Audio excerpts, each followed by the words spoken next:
In a world where space and time are intertwined, one man dared to challenge the status quo. His name? Dayton Miller. His weapon of choice? A flute. But not just any flute. This instrument held the power to unleash the ether, a pervasive medium once thought to fill the universe.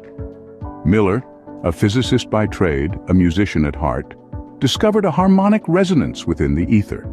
He found that his flute, when played with precision, could manipulate this elusive medium. His melodies, a symphony of science, had the potential to shift the very fabric of reality. However, a sinister force lurked in the shadows. The Einsteinian demons. These creatures thrived in the distortion of space-time, causing chaos and disruption. The world needed a hero, and Miller was ready to answer the call. With his flute in hand, Miller played a tune that... All right, lads and ladettes, we're live. Excellent. Thanks everyone for being here for Ether Roundtable number 51. Tonight, Shane is going to be presenting about the celestial and terrestrial spheres. So, yeah, without further ado, go ahead and take it away, Shane. Oh, sorry, I was trying to fix my chair. 1 second. All good. The whole screw popped out, so I had to take drastic action now. And man, am I paying for it? Oh, no. All right. Cool. Well, just let us know when you're ready. No rush. Here we go. I'm ready. Everyone tuned into my stream. Can we see good old Harrison Ford? And that definitely happened in a scene from Indiana Jones when he took the celestial sphere off the block. Everyone remember that? Oh, yeah. Yep. Nice. All right, here we go. First off, let's do more of like an open roundtable. So if anyone has questions or whatever, shout them out. If you want to share your particular pronunciation of Ptolemy at any point, feel free. Right? Thank you. Is all up on the database. It is on its own tab, and if people don't know, this is the database that's out there for all the presentations that we do. If anyone wanted to take a look, there's also this presentation completely in PDF form, ready to go. You can download. All the slide deck is there, a whole bunch of extra information. It actually required a whole bunch of different tabs. Like there's a whole tab for Ptolemy's Geographia, which you can definitely take a look at. The whole PDF is there, courtesy of Eric, with some analysis. Definitely a huge part of this presentation. It was a good read. Mixed in there some coordinate systems, some math, some right ascension declination stuff, some astrophotography, some angles to the stars. Really, like the backbone for what we're going to be going through today is on the database, and everyone should check it out. I guess we don't advertise it enough. The boys know, but for anyone new, right? It's all publicly accessible. Oh, there's that scene. I remember it. Just as I remember it. Yep. So let's start with the sun. The sun and the ecliptic. When we talk about the celestial sphere, it's really a made-up concept that we think that it's convenient for us that we put in place based on this. Based on our flat level plane and the observation of the sun making an arc, right? Rising and setting. This is all the evidence for the globe that there ever was. And today we're gonna dive into that. So first, let's take a look at what the ecliptic is for flat Earth, because Globers actually hurl the ecliptic at me as if it's an insult, right? As if it's an attack, and it's like, whoa, well, no. Obviously, that was backwards engineered off real observations, and in no way is exclusive for your model. But let's take a look.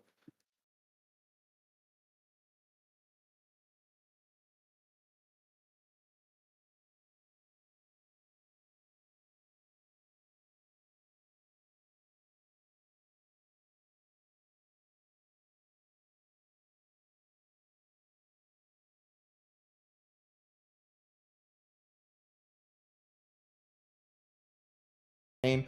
And the difference in those inclinations between eclipse cycles is what makes them miss most times when they intersect and not actually connect for a so-called eclipse, right? So those two things are definitely present. The one from the sun, though, is what creates what we know as the ecliptic, right? So the sun's band is what we're looking at in each observer. So from here, you can see the sun travels from about here to about here. That's the 23.5 degrees that we're talking about in the ecliptic.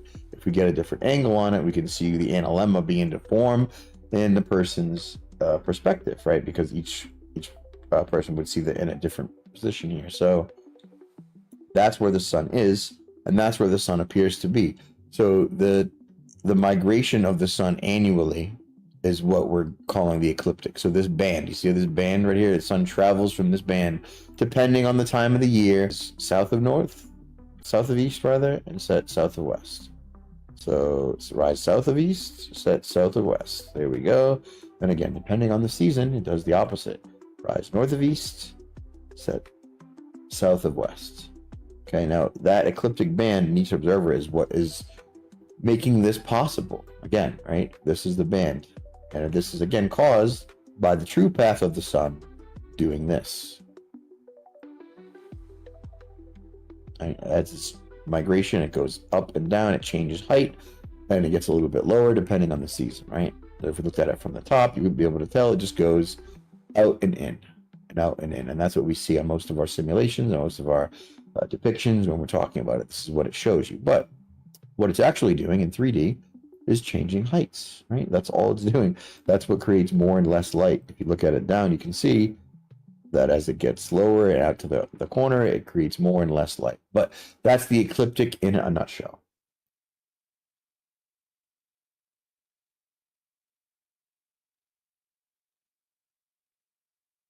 So not a mutually exclusive proof of the globe then? Dude, I forgot that I had no push to talk. Hold on, let me fix this. Voice activity. There we go. Yeah, I can't do push to talk while presenting. Somebody remind me to change this later, or I will definitely hot mic through some stuff. So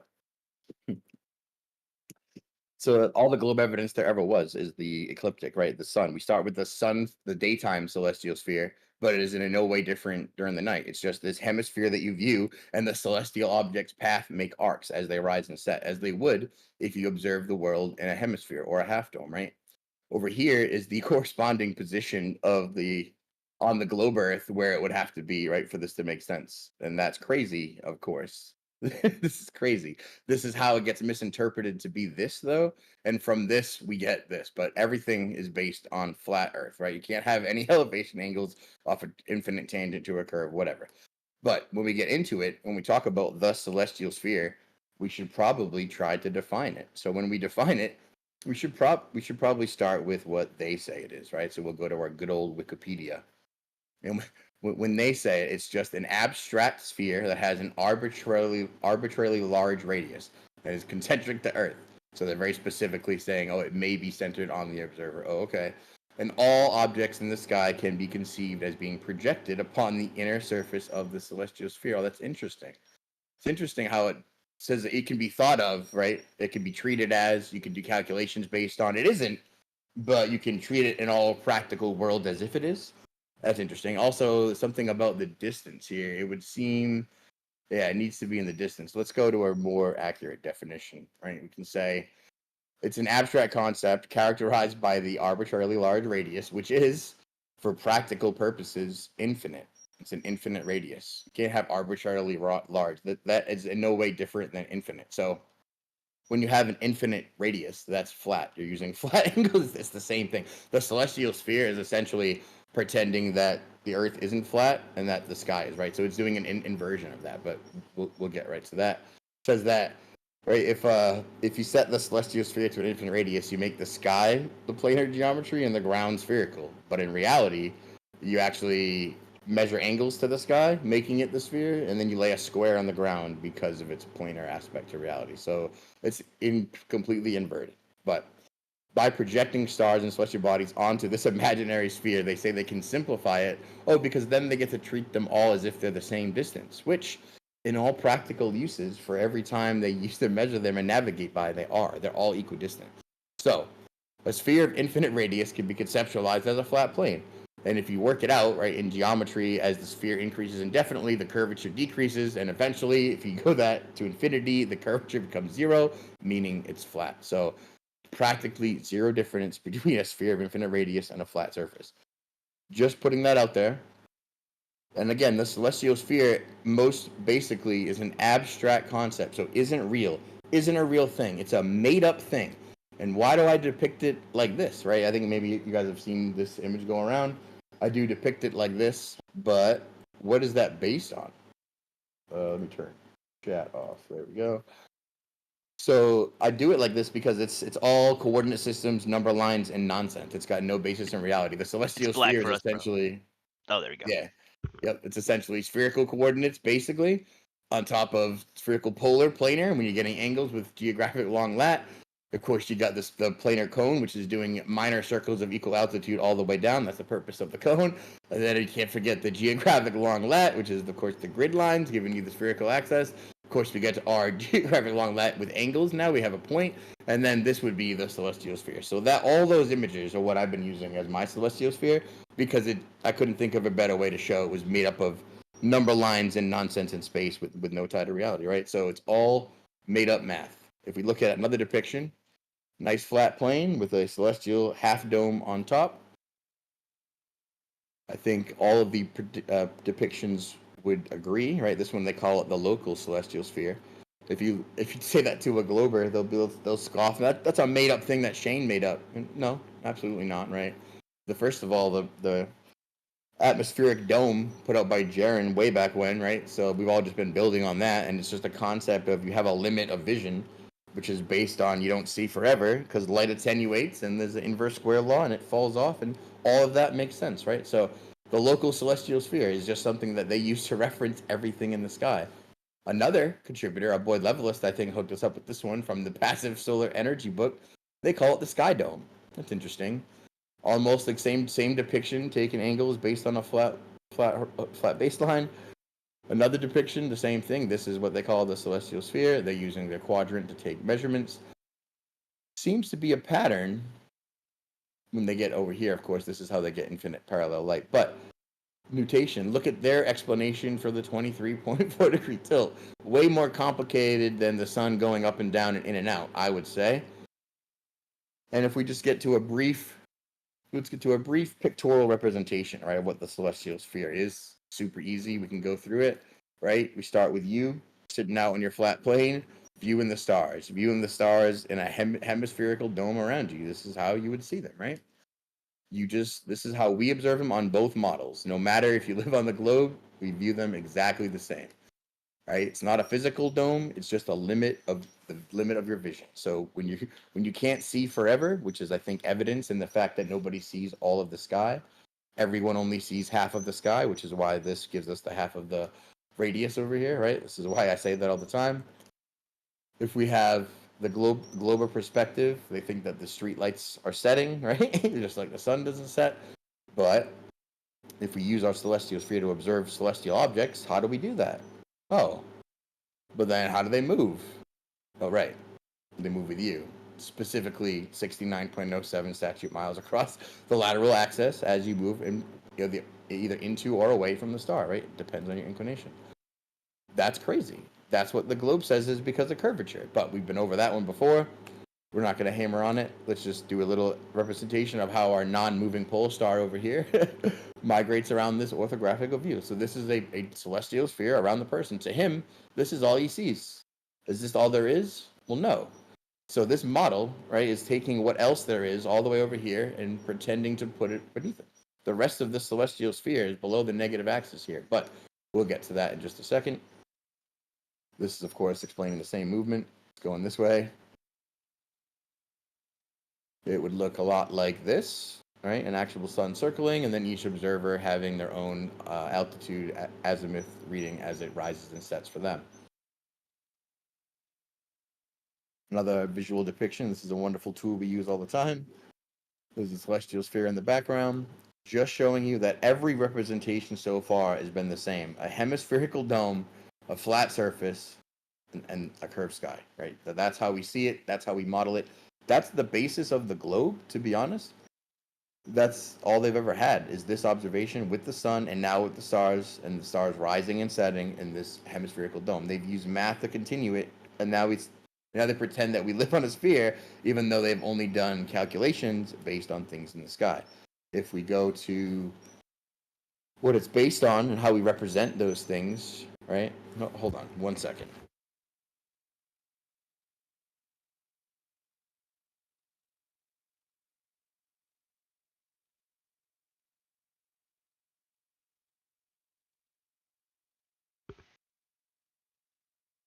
Do you guys know we live on a sphere of infinite radius or radii?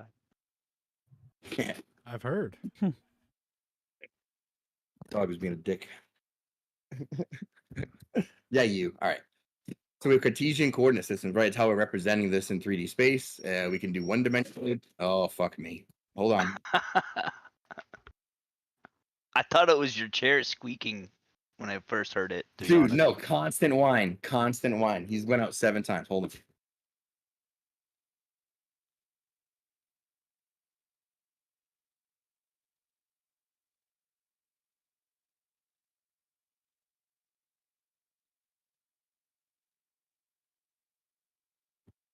Anyway, right. When we get to 3-dimensional, it's just represented as a triplet. It's going to be super easy to go through later, but two-dimensionally represent rays in orthogonal. We do this all the time. You have an ordered pair, and one-dimensional is just 1 point. So these are just 3D number lines in space. This is how we're going to use coordinate systems to go ahead and map positions of things that we see, right? This is just another representation of what we just went over. X, Y, Z, X, Y, X, right? Super easy. And again, we would divide 3D space into a set of concentric spheres centered at the origin. This is what spherical coordinate systems are. Spherical polar, spherical radial. Like when we see about geographic long lat, it's just an iteration of this. And of course, we have this half right here.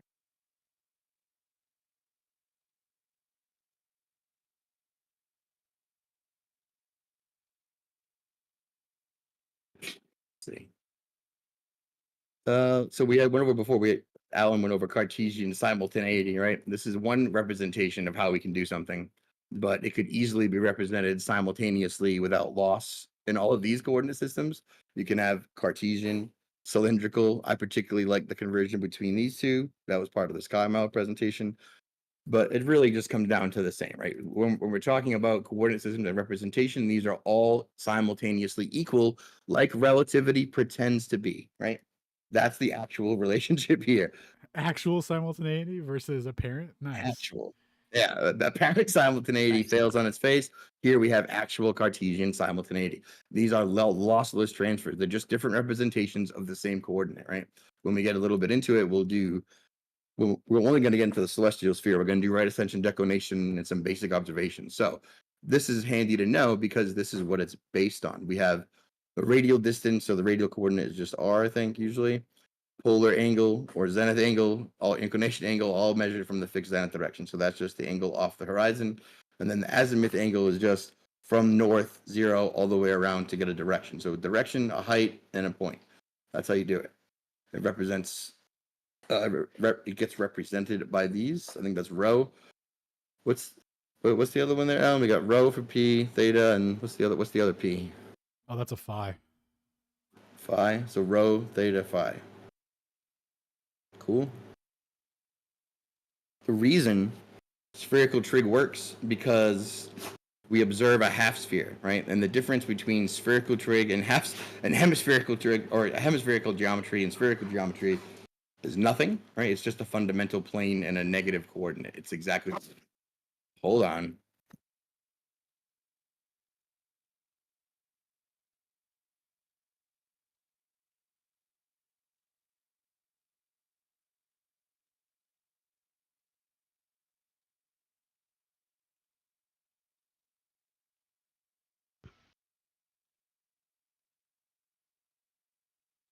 Did he paint over the text by accident? It appears so.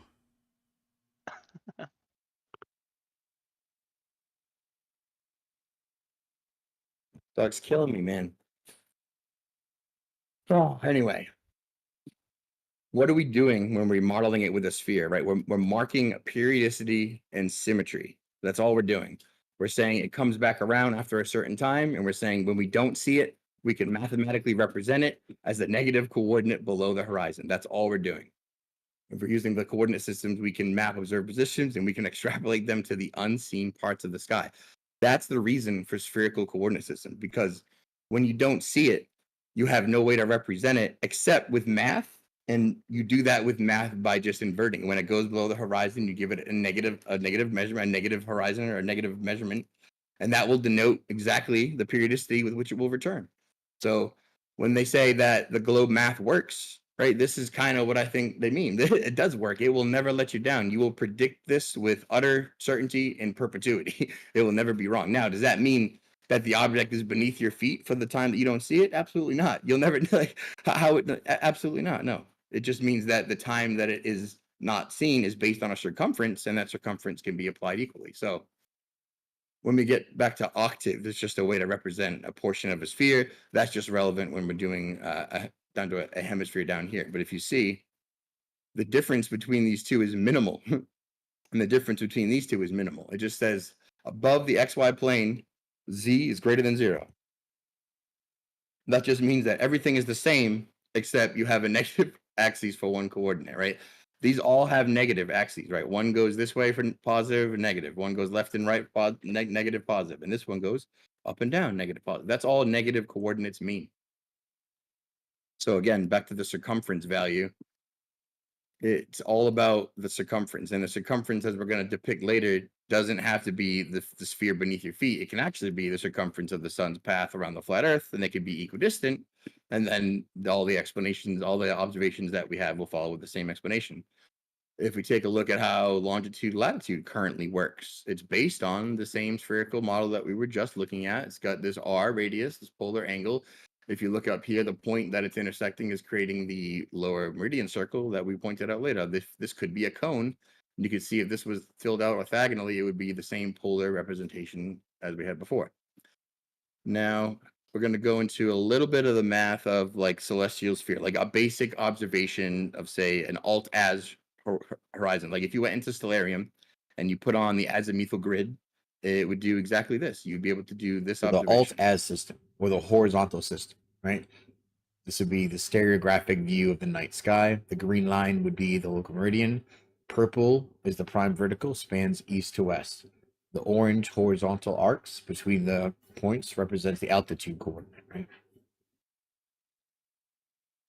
So using just increments of 10 degrees, and the point of convergence is the zenith, right? 90 degree to the zenith, but it is unique to you, right? For example, if you're going to find Vega, you would be like, hey, it's at 61 degrees, right? East of north, which means that's the azimuth measurement, right? 61 degrees. And then to find the altitude, which would be above the horizon, so it's 52 degrees.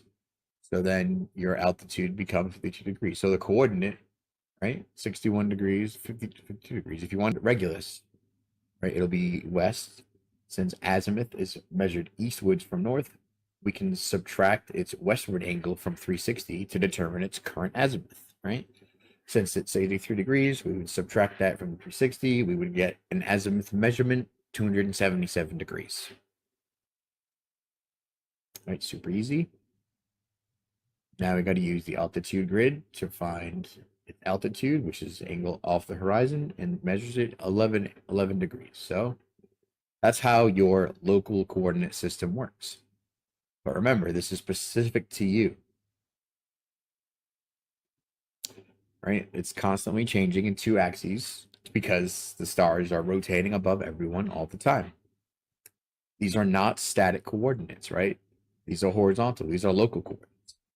Meaning, if I called up Alan and I gave him, hey, my altitude is 21 degrees and my azimuth is 61, he wouldn't be able to see what I'm looking at. He would have a different marking for where that star is. So how do we get around that? Is they do the equatorial system, where they give you a great unifier, right? Where everyone has the same bisecting great meridian, and therefore a universal baseline from which to measure. And then you can make comparisons that you can share with each other. So how do they do that? Well, they straight up take the fake the fake equator from the globe, which is marked from celestial observation, right? Marked on the Earth from the stars, and then they just project that upward onto the sky infinitely, and they say that's the celestial equator. So it's a perfect mirror. We're using the equator and We'll listen to origin our of boy each explain. respective system. Now we can measure the angular position of any object in the sky relative to the equator, just like we would measure the coordinates of a location on Earth, with declination serving as the equivalent of latitude and right ascension serving as longitude. So it's the same thing. It's the same exact coordinate system, except now we can do universal coordinates. So when I say I make an observation, you can compare it to the equatorial system to do off the celestial equator, and then you can make measurements. So then what you do is convert from your local alt-ads grid back to the equatorial grid, doing hour angle and all sorts of conversions, which we'll go over in just a second. This is going to be the other observation that we make, just using the other part of the alt-ads grid.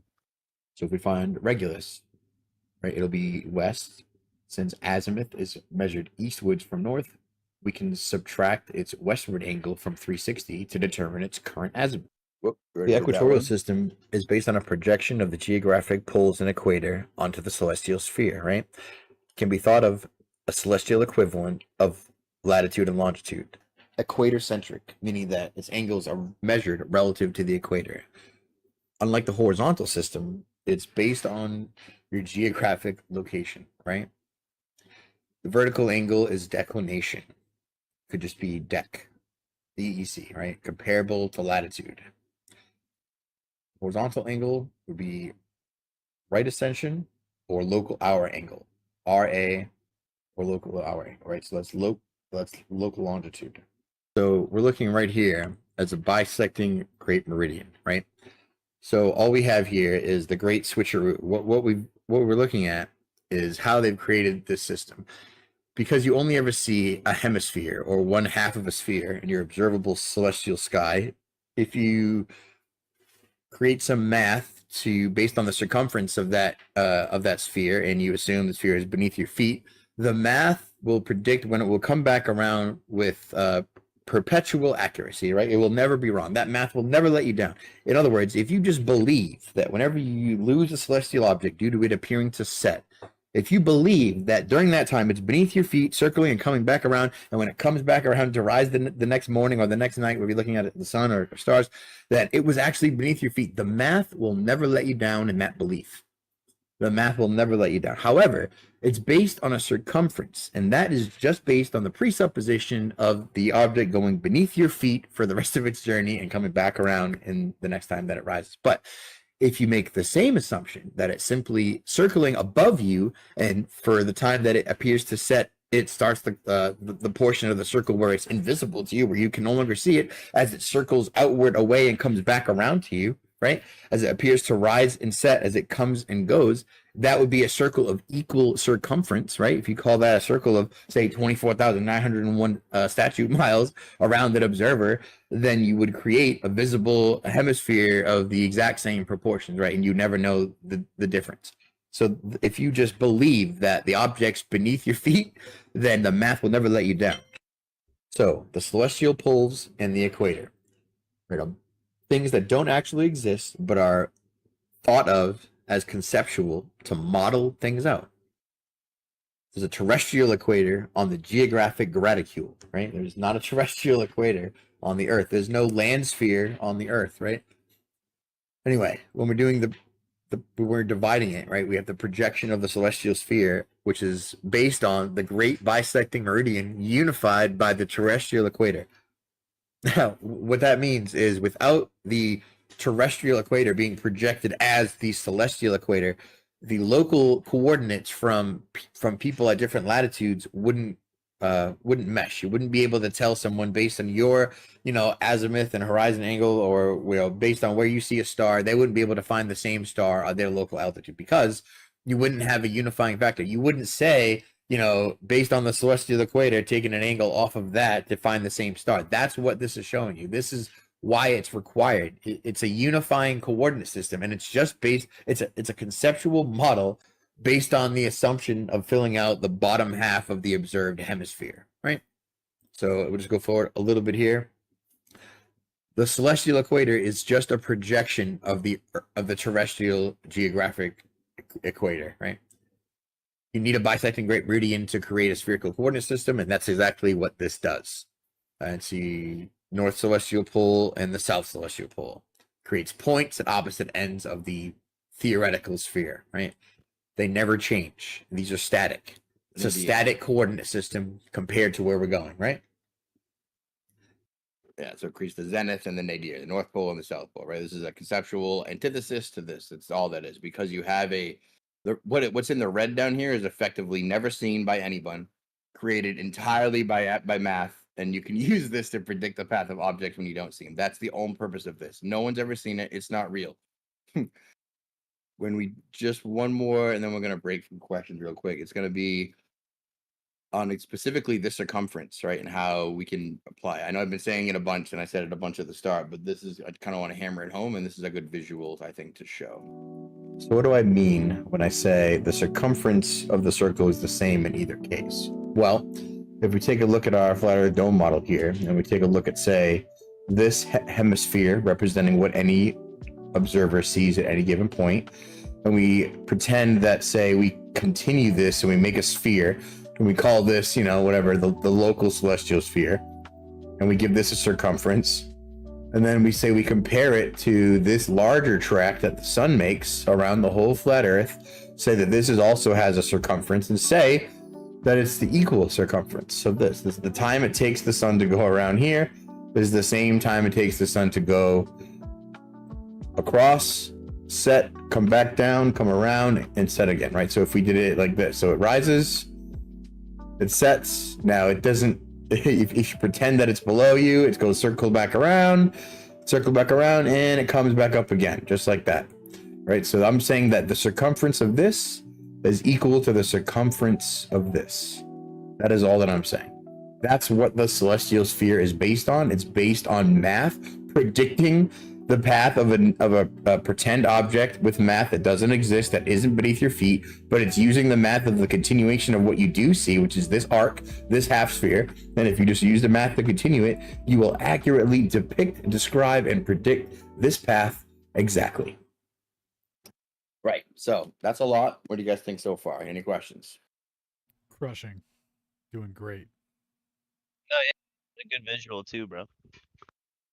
So I tried to make it a couple different ways, try to talk about it a couple different ways, because this, like, when I realized this, I was like, oh man, that's how they got the globe, and I want to try and convey that to people, how it's just like, if you understand this part, then nothing about maps is scary or intimidating for flat earthers. Nothing about sky observations is scary or intimidating. In fact, we own those things, right? Because when you relate to the stars, like, we can do that too, but then you just know that you're not actually measuring the shape of the earth, you're calculating everything based on the sky, which is, I think, my whole position. I mean, when they're invoking the infinite radius, right, they're just, it's very obvious. Well, one of these things has to be a plane, they're attributing it to the sky, but then they take all their measurements from the ground as a plane. They even call the ground, that bisecting meridian, they call it the fundamental plane. So it's just, Isn't that tricky, right? Yeah, it's quite a switcheroo. I can't believe I haven't seen Indiana Jones before. I'm going to have to watch it after this. I had no idea that he stole the globe coordinates and swapped them out. That's crazy. Dude, it happens just like that in the movie, I swear.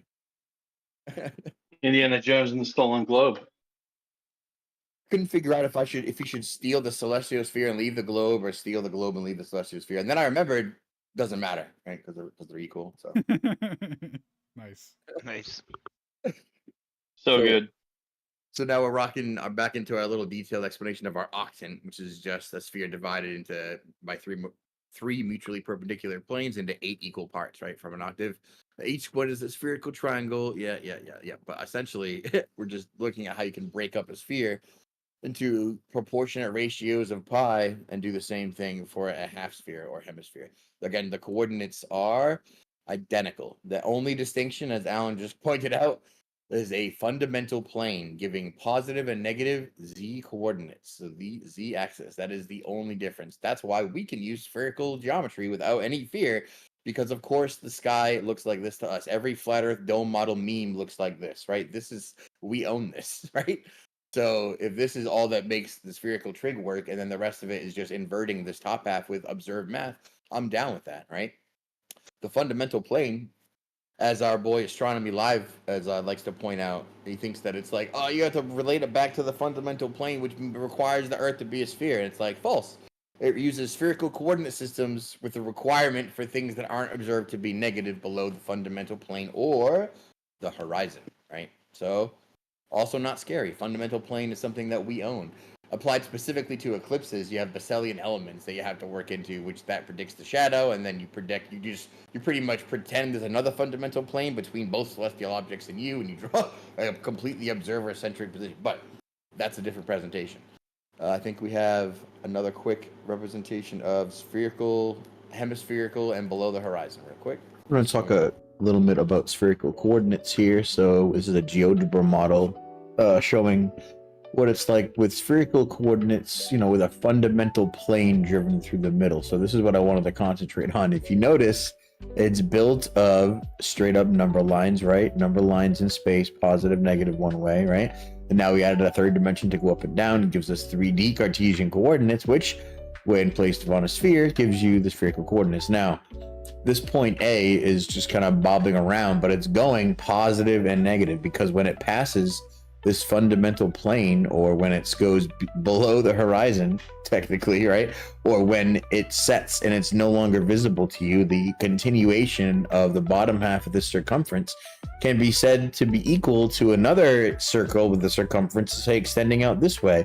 It would be exactly the same, the timing would be the same, the math would be the same, but the point of this is the fundamental plane is the point from which it determines positive and negative. All this is doing is determining an axis of, see this axis right here now has positive and negative values. So when they go below, they're negative. When they go above, they're positive.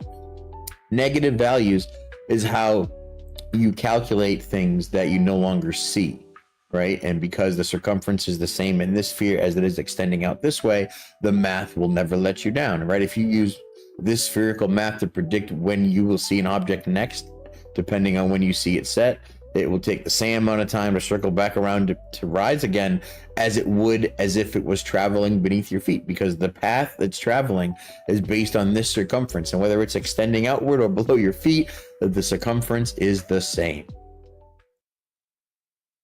And again, drilling it home, we have our spherical model, we have our hemispherical model. They are virtually identical, except above and below the fundamental plane. That is it. Again, azimuth angle is the same. Everything is the same, except Z can go negative. Now, why do we go into all of that so much? Well, we're going to be talking a lot about longitude and latitude, and we're going to be talking about how they constructed coordinate systems based on angles to the stars. So we've already hit this 100 times, but we only see in half a sphere at any given point. And that when you don't see an object, we assume it's beneath our feet, predicting it with math that's, of a spherical nature. We've been over that a bunch. But essentially, what it really does, right, is inscribe these lines, and then the lines rotate with the celestial sphere and do not depend on the observer's location. That was the equatorial point we went over before. The local alt-as is one thing when your horizon can be your bisecting great meridian, but to make observations and tell people, you need a unifying great meridian, which is that projected terrestrial or celestial equator, right? So that's why we need that. That's why it's important. And if we go into our longitude latitude section, just know here's essentially my position on it, right? It was reverse engineered from observations of the sky, particularly Polaris. Latitude is synonymous with Polaris's elevation angle in the northern hemisphere. I say this all the time. Has nothing to do with the actual physical shape of the Earth. You're calculating things on the Earth based on the position of things in the sky. The spherical Earth was imposed on flat plane measurements through correction angles, meaning geodesic surveying, which we're going to go into a little bit at the end, because we need to know how planar surveying is one thing, but how geodesic surveying takes the planar measurements and then makes all sorts of corrections to the same long lat system based on angles to the stars. So they go to measure the Earth, they look directly up, they correct their Earth measurements, and then they get a sphere at the end. And essentially what we're saying is the curvature of the Earth is a on-paper illusion created by astronomic and geodetic measurements, artificially aligned. We're going to get into that a lot too. Astro-geodetics, where they combine measurements of the stars into measurements of the ground. Now, why would they do that? Well, for cosmography, of course, so they can have positions and make observations. So, again, back to our angles based on angles to the stars. Looks like an upside down bowl, right? But we think of them as lying on the surface of a sphere. We saw that in the definition. They actually have to pretend that they're on the inner surface of a sphere because they're all equidistant. And again, we went over this as imaginary lines, right? If we go to our latitude definition, the old ancient definition just meant breadth or width, right? Latitudo, before we got it into globular definitions and we started to mean, actually, it could only mean from a sphere, which is where we're at with it now. That's what it used to mean, and that's what all these people would say that it meant, right? And then you go into longitude, it meant length or duration. Longitudo, right? To just, and now it's east-west positions, essentially. The length of the known world or breadth looks a lot like this, as we went over in the very beginning. Here's what we see. Here's what we create with it. Here's what we see. Here's what we create, right? Here's what we see. Here's what we create. Now, my argument is that it's much simpler than they're making it, right? This is what everyone is based on, and then everyone is calculating based off this, right? We have celestial meridians and spherical coordinates, but this is all anyone in the history of the world has ever observed. Everything else is assumed. Now, back to what it means now when they super globed it up. It's actually, it's a geographic coordinate that specifies the north-south on Earth's surface. Surprised it didn't say curve there. It says it measured in degrees from 0 to 90 from the poles, right? And then the equator is at 0 latitude, dividing Earth into equal northern and southern hemispheres. The bisecting Great Meridian at 0 degrees. And then down here, each degree covers approximately 111 kilometers on Earth's surface. Well, that is a inflected linear relationship, 69 miles per degree, as we went over before, but that would necessitate a curve for them, right? Because that makes that's their linear relationship that isn't linear. And that's how they get things like geodetic latitudes. So not only do they get to redefine the word, they get to redefine it in globular flavors, but they have to stick to the geocentric part anyway, right? The angle between the radius from Earth's center to a point on the surface of the equatorial plane. All these spherical coordinate systems can't get by without them planes in the middle, right? What is your spherical coordinate system without a bisecting Great Meridian? It ain't nothing. You don't have one.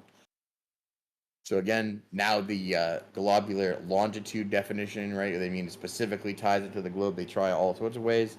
They say it's measured in degrees and east to west from the prime meridian at 0 degrees. Call meridians, they run north to south, right? And they converge at the poles. Oh, longitude proves the globe. How many times have we heard that? Because it converges. Well, do they converge? Does a longitude line exist? Do you know where it is? Or are they all calculations based on angles to the stars? Let's go back to our definition and let's see what they're used for today, right? Like, if we have a map, then it's projecting a coordinate system of longitude and latitude. We say that all the time. It's not the coordinates are not a map projection. Longitude, lat aren't a map projection. They are themselves the infrastructure from which you can create other projections. You can't project a map that doesn't have longitude and latitude in it. And when you put them together, what do you get? The graticule, our good old graticule, our gridded network of longitude, latitude. Now, of course, because of its nature, it requires a bisecting Great Meridian, meaning it is, in fact, spherical. Can there be a non-spherical graticule? Dunno, never seen one. If we look at what we were talking about before with our basic distances, we have our nautical mile comparison, because distances like nautical miles and even haversine are based on angles to the stars, so they remain consistent. Doesn't matter if Earth is actually a sphere or a plane. Distances based on things calculated to the sky remain the same regardless. That's why they use them all the time. And that's why they did the convention back in the 1800s of converting statute miles to nautical miles. So we don't see that as finding the equivalent nautical mile. No, what they did was find whatever statute miles equaled nautical miles, so that everything is based on nautical miles, so that everything becomes a ratio of a terrestrial baby meridian. But we've been over that a couple times as well. Before longitude, how did they measure anything, right? Like, the whole story of longitude and the Board of Longitude in 1712. Like, how did people get by without it? And then, oh, you didn't need it at all because it was equinox. You could just make an observation of where the sun was, and then knew where the solar noon was, and then use that to mark noon, and then everyone could base it off of that. That's crazy. That's crazy that nobody needed longitude. So then why would they have invented it? Right? It's a natural method to determine longitude. with a line with a specific meridian, or you can see where the solar noon is, right? So during an equinox, which twice a year, the plane of Earth's equator, let's give them that, passes through the center of the sun, or the ecliptic lines up on equinox, right? Results in the sun being directly above the equator, and then the equal light for everyone, and then you have determining longitude for solar noon over here. So sun crosses the local meridian right there at the highest point, and then that point, if you get the exact time of solar noon, then you can compare and see exactly where everyone is. But that's a crazy way to do it involving longitude, right? If we go to why we went over all of our longitude measurements here, because longitude and latitude are what is present in every map projection. So do all maps project the globe? Currently have an open debate topic on this exact thing. If you think so, please debate me. I would love would love to go over this. We're not going to go over it a lot right here, but the answer is, does every map project the globe? No. Now, every map projects coordinate systems. The most commonly projected is the geographic coordinate system, lat long. Every single map that you've seen, probably, that's of a world nature, is projecting these coordinates. So all maps are projecting the coordinate systems. No maps are projecting the globes. What are projected coordinate systems? Well, present on Earth using Cartesian coordinates, choice of a geodetic datum. Well, when you have coordinate systems that are tied to nothing, it needs a datum to be tied to reality, right? Any good surveyor will tell you that, and they take basic datums based on their measurements, right? But for us, a datum is a geodesic datum, which means you can't have a spherical coordinate system that isn't tied to Earth measurements that conforms to this shape. Most commonly, WGS 84, NAD 83, NAD 27, these are all spherical geodesic datums. They're so spherical that they compare their oblateness and flatness all the time. And they have spatial referencing system. These are all different enforced spherical geodesic datums. Now, you might say, well, no, they have planar surveying, and then they have geodesic surveying, and geodesic surveying measures the curve. And you couldn't be further from the truth. We're going to watch a brief little interlude, I think, where Kenbo makes an appearance in here. And we're going to start us off with a 2-minute blurb on why that actually doesn't support this at all. The equatorial system can be thought of as the celestial equivalent. The equatorial system can be thought of as... All right, my video didn't pull up. That's cool. Is he holding the WGS 84? You like that? He's holding That's the geoid. awesome. He's holding the gravitational potential correction model. Very nice. Well, the punchline is they correct a bunch. I went through all of the arc of the parallel with all the pages, and every time they make a measurement, they correct to a celestial alignment, and they look at a latitude. They have a correction table. They make an amendment. If it's not 8 inches per mile squared or below, they throw it out. They choose a different geodesic model all the way through. The point is, they do absolutely no measurement. They comport to spherical coordinates left and right all the time. So when we get to the astro-geodesic point, literally combining astronomic and geodetic coordinates. Think about that for a second. Astronomic, right? Celestial, geodetic, terrestrial on Earth, combining, meaning if there's a point that equals a point, but it doesn't quite match, we're going to make a match by taking a measurement. We're going to deflect this vertical over here. We're going to see how much it doesn't match. We're going to write that down.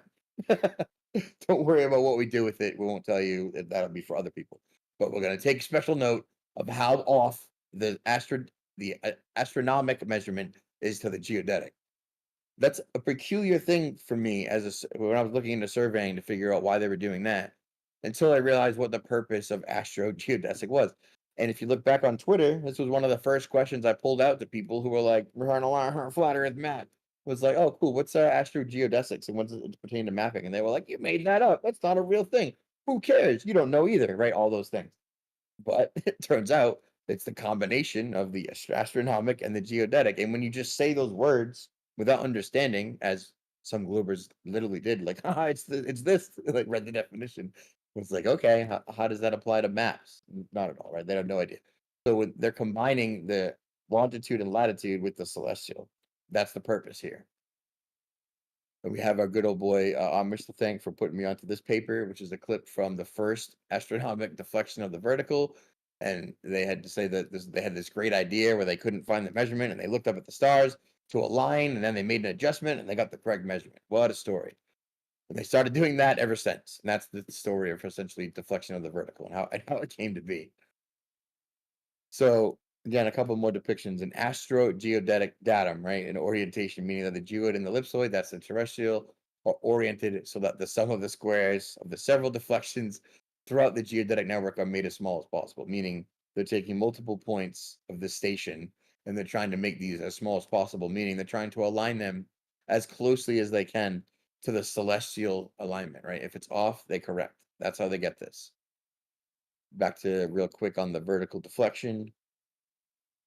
Right, an astro-geodetic deflection is specific and how far the gravity direction at any point is rotated by the local mass anomalies, such as nearby mountains. Boy, what a mouthful that is. An astro-geodetic deflection, this is when the plumb bob, right, gets pulled by a mountain that's near your measuring. You have a total station or theodolite, and you have a plumb bob, and your plumb bob is not level, and your reason that it's not level is because you're near a mountain, and that mountain has mass, and that mass is pulling on your little old plumb bob enough to make it not level. That's the actual definition of this. This is crazy. That's a made up, guys. This is made up nonsense to hide the fact that their planar measurements, when trying to comport with spherical coordinate systems, don't match, and corrections are needed. They say it's because of the local mountain. I say it's because of your retarded spherical coordinate system. Prove me wrong, right? They hit it a lot under that. The equipotential, the gravipotential equipotential difference all over the Earth is something they hide all over, right? It's big in Australia. They blame lots of stuff on it. It's directly responsible for that shape of the geoid, as Alan was pointing out, right? This is all the difference in the geopotential. That's why it's so lumpy and not spherical and not perfect, because of all that tricky geopotential differential, guys. That's what's happening. If we go back to what an astro-geodetic is, again, I think we're nailing this home. It's from the vertical deflection. So that, so far to say, is summarizing surveying, how the geodetic surveying comes into, how the geodetic datums tie into coordinate systems, all to say maps are projections of a spherical coordinate system based on angles to the stars that have nothing to do with the shape of the Earth. And in fact, when you try to involve the shape of the Earth, they severely correct back to the stars as hard and fast as they can. Any questions on that before we go to the astrolabe? No questions on that, but to provide a supplement to your argument about the corrections being false, there's no latitude-dependent GPS corrections to account for any of these gravitational offsets that are tugging on the plumb bob and making it go in different directions, that as claimed by astro-geodetic surveying. Isn't that crazy that it's so strong that it pulls that plumb bob, but it leaves the satellites alone? It leaves the signal that's being sent alone. It doesn't cause any shift in it, which it would have to if it's physically strong enough to deviate your plumb bob. Then it's going to affect light. If it exists, you mean? If it exists on the, it has to exist. Right. Crazy. So now we got a couple tools. We're going to go into the ancient cosmographers and how they had known what we just went over without a doubt, and how they knew the combination of the celestial and the terrestrial was key. In fact, when we get to Ptolemy, he'll be making it clear that if you don't believe those things, you shouldn't read his book. But the astrolabe, real quick, right? Who invented it? Who knows? Nobody knows, right? Even Wikipedia doesn't know. There's no single agreed upon inventor. It just was a thing that everybody had that people knew how to make, which when you understand what it does and how it does it is insane. That's an insane thing that everybody just had these. So one source claimed BC. I don't believe in these dates, so this is all kind of crazy. I'm a little skeptical of the Roman Empire at the current moment, so we're not even going to go to that. By the 6th century, they're in the Middle East and North Africa, so they're all over the world. But what do they look like? What do they do? Well, we found a paper. We read it. They project the celestial sphere onto the plane using stereographic projection and operate under. Anyone want to guess what this is right here? Is that a fundamental plane? Oh man, it's a fundamental plane. We're gonna get some negative coordinates. So the astrolabe works on the basis of the fundamental plane. It projects the nadir or the opposite of your zenith as well. So how would it do that? Well, it literally has the South Pole. So the natives knew the Earth was flat and knew that you had a conceptual South Pole, and they knew how to treat it with spherical trig with a stereographic projection. So kind of crazy, and not direct spherical trig. It was more ratios. We'll definitely get into that, but this right here is just a different projection of this. Right, this is the top, and this is what it looks like. If we get into it, the local sky, right, and then this is going to be this angle from this is what's going to be represented on your astrolabe. So the horizon is this. Cut off right about here, right? Because you only see about here. Gets a little bit interesting, right? So it represents the sphere surrounding the Earth, and the horizontal plane is the blue ellipse right over here, indicates the observer's horizon, of course. The vertical line would be the zenith, and then we have the nadir, which would be over here. And then each point is projected onto the flat surface, right? If we go on the other side, it's the same thing, but it's a top-down view. So this is exactly what we're looking at in this diagram, except we're orthographically doing our God mode view. We're shifting our perspective to up here, and then we're going to look down. All right, so again, blue is the horizon. Then we have the inner circles green. Now our lines of altitude, which we didn't go over, but if we see here, are lines of corresponding to latitude lines, essentially, which definitely corresponds to altitude, which gets translated to this when you're looking at an astrolabe, and that's what we'll be familiar with. So when we have the left, we have the projection of the local sky, which we just went over, the horizon, right? The nadir, the zenith, horizon. Over here is a projection of the celestial sphere, independent of this, but rotating on the North Pole. They have a little peg that they put in over here. It connects on the North Pole and rotates independently around. So you have your local sky marked by the horizon, and then you have the moving celestial sphere. Interesting. Super cool. I really wish I had one. I really wish I wish someone would have given it to me, right? Really?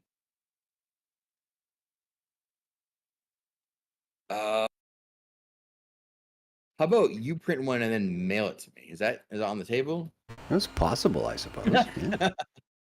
I feel like a 3D printer is a lot of work, but to know someone I should take a picture of the one I have right here. It's part cardstock and part 3D print. I'll take a shot while you're busy. Nice. I didn't think that you could actually make it out of cardstock. All the ones that I looked at were like ancient and ornate and meticulous and metal and crazy, but that's not necessary at all. It's just, yeah, it could be cardstock. Yeah, they do love their brass. All right, so here's a nice breakdown of all the major components and a nice little explanation, right? The throne, they call this, was where the peg where you hang it, essentially. The midair, the main body, the piece which all other things are attached to. The limb is the outer edge, which has stuff on it, usually climates, zodiacs, marks, hours, numerals, something like that. They have the reat, the rotating component, which we just referred to as the celestial sphere point.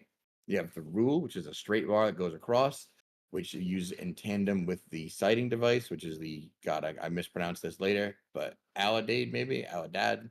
So over here, essentially you turn this orthographically and you line up on this, looking through this. And that's how you make your measurements. So one and all tool. One of the coolest things I've ever seen for sure. Another breakdown over here. This is the dials and readings, right? So you have the celestial poles over here. You have the tropics being projected, Tropic of Cancer, Tropic of Capricorn, right? Because this is based on your horizon. They have this twilight line, your actual horizon, what would be the North Pole anywhere in the Northern Hemisphere, and then around the time markings that we went over.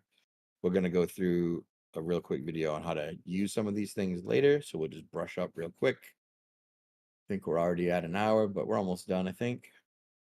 So this is just an example of how to use this, an actual, what I was talking about before, to make a measurement, right? So he overlays the celestial sphere part, and you're looking at, your zenith, the twilight line, what we just went over, and then you use this movable part with the ruler to make a sight, and then it lines up on where it would be in your local alt as. Essentially, right? What this is doing is it has the equatorial grid, and then it has the local alt as grid. It has your local horizon where you can make measurements, and then it has the universally applicable rotating part that represents where you can make measurements to tell other people, right? It's a really ingenious way to do it when we just had to go through Stellarium and figure out how they did that. It's got all sorts of scales. there's a video that I don't think we're gonna watch, but there's like 1,000 uses for these. I couldn't figure out 4 or 5 of them. I was trying to focus on these. There's many more uses. I think you can do surveying with it. You can make site measurements with it. You can do definitely anything to do with the sextant or a quadrant or anything like that. This one particularly has the 12 zodiacs, which has a particular name that I forget at this point that I thought was interesting because it aligns with the 12 winds of Hildegard and the Aether wind model, I think. But we'll go into that later. It has an unequal scale for hours, which is very interesting. Essentially, for converting time based on other people's solar noon, which is what it would have been in ancient time, right? On equinox, they were aware somehow and knew that they were taking their quote longitude measurements using that. Oh, whoop. Go back to this one. So again, just the scales some more. We have it's a close up of this. This is the zodiac wheel. We can see it over here. They set the Adelaide at 52 degrees, which means that they moved it all the way around and they made an observation and they aligned it. And then they're going to follow the pointers over here to where it would show them. And so again, all putting it all together on equal hour scale, then local alt-as grid, all overlaid with the celestial sphere, making an observation, rotating it around to align to the observation to get your readings for where it will be. That's essentially most of the astrolabe. And then we have a GeoGebra model and a quick video, I think, going through it.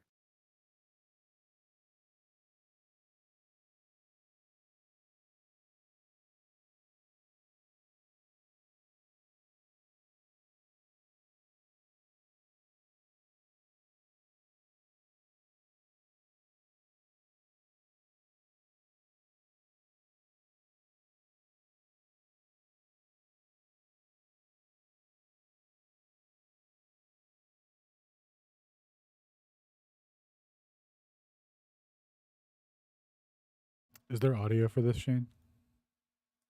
Yeah, is it not playing? Yeah, it's not playing. Oh, I'm hearing it. I hear it. Shoot. Okay, well, give me 1 sec.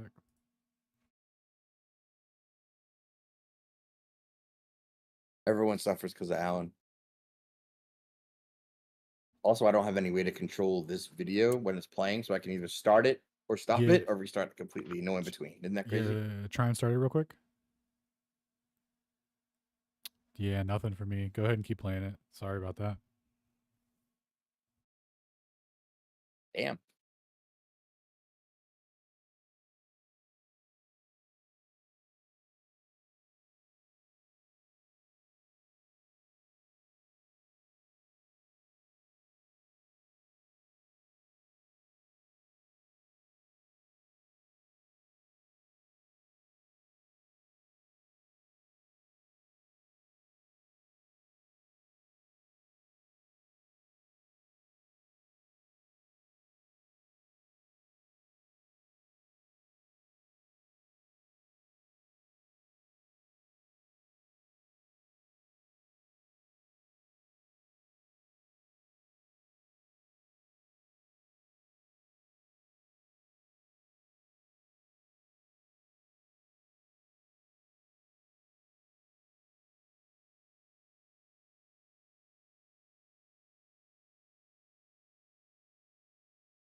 Pretty good. Pretty good. I got one more for the astrolabe on practical, and then we're moving on. Armillary sphere. Armillary sphere.